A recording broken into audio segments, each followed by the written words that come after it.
عبداللہ ابن وہب رحمہ اللہ کا عجیب واقعہ کتابوں میں منقول ہے، مذکور ہے۔ فرماتے ہیں اس اللہ والے سے اصحاب حدیث نے یہ کہا کہ حضرت جنت اور جہنم کے احوال ہمیں سنا دے۔ قرآن کریم میں اور احادیث رسول صلی اللہ علیہ وسلم میں جنت اور جہنم کا جو تذکرہ موجود ہے وہ ہمیں آپ سنا دے۔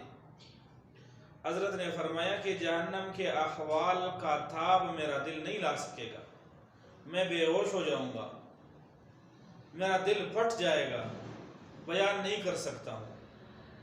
ساتھیوں نے سمجھا شاید حضرت اس وجہ سے یہ بات فرما رہے ہیں کہ عاجزی کر رہا ہے، تواضعاً یہ بات ارشاد فرما رہے ہیں۔ ان کو تو یہ اندازہ نہیں تھا کہ حقیقت میں اس کے دل کو تاب نہیں ہے۔ انہوں نے مجبور کر دیا۔ اصرار شدید کے بعد حضرت نے پھر احادیث پڑھنا شروع کر دیا، جہنم کے حوالے سے حدیث پڑھنا شروع کر دیا، بات بات پہ حدیث، اور جب ہر بات پہ حدیث سنا دی تو واقعتاً اس کا دل برداشت نہ کر سکا اور حضرت بے ہوش ہو کر گر گئے۔ ساتھیوں نے بہت کوشش کی مگر حضرت بیدار نہ ہو سکا۔ پھر کسی نے کہا کہ اس کو جنت کے احادیث سنا دے، شاید کہ یہ اٹھ جائے۔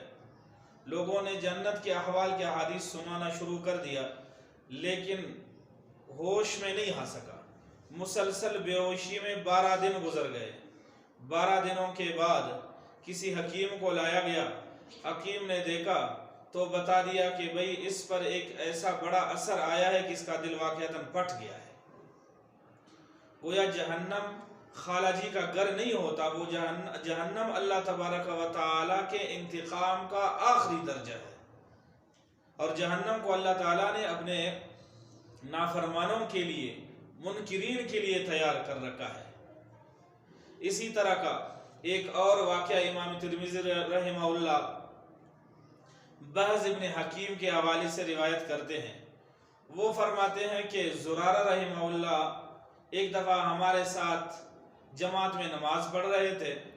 امام صاحب نے نماز میں یہ پڑھی فَإِذَا نُقِرَ فِي النَّاقُورِ، جب سور پھونکا جائے گا، فَذَلِكَ يَوْمَئِذٍ يَوْمٌ عَسِيرٌ، یہی دن سب سے بڑا سخت دن ہوگا، عَلَى الْكَافِرِينَ غَيْرُ يَسِيرٌ، کافروں کے لیے اس میں کوئی نرمی نہیں ہوگی۔